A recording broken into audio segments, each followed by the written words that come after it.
Driver eye blink based braking alarm system. இது வந்து engine demo மாடலுக்கு ஒரு டிசி மோட்டர் ஆக்டர்ஸ் இன்ஜின். இது வந்து அலாரம். இது வந்து ஐப்ளிங் சென்சார். இது டிரைவர் வந்து வேர் பண்ணுவாங்க. இப்போ வேர் பண்ணிட்டு இப்போ நம்ம டெமோ மாடலுக்கு பிளக்கில் கொடுப்போம்.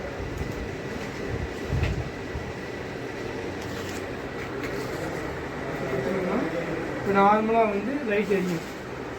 இப்போ வந்து ஐ வந்து க்ளோஸ் பண்ணால் மட்டும் இந்த லைட் ஆஃப் ஆயிடுச்சா, அப்போ வந்து ஃபஸ்ட்டு அலாரம் அடிக்கணும். அப்போ எந்திரிச்சிட்டேன்னா ஓகே, அலாரம் அடித்தோடனே இது ஸ்லிப்பிங் இருந்துச்சுன்னா ஒன்றும் பிரச்சனை இல்லை.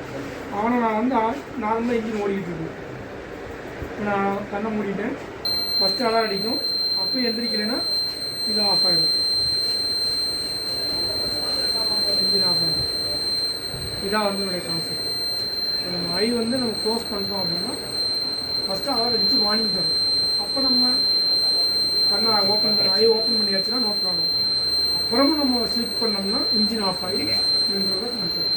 அதனால் அலாரம் இண்டிகேட் பண்ணும். இந்த மாதிரி ரீஸ்டார்ட் பண்ணணும்னா நம்ம இந்த ரீசெட் பட்டனை ப்ரெஸ் பண்ணாத மாதிரி ஓட்டுவோம். 1 செகண்ட் ஆஃப் பவருக்காக இப்போதைக்கு ப்ளக்ல நம்ம டெமோ மாடலுக்கு இப்போ ப்ளக்கை ஓட்டிடுவோம். ரியல் டைமில் பேட்டரியில் ஆஃப் பண்ணுறாங்க. இதில் வந்து பேட்டரி வேணும் வைப்பாங்க.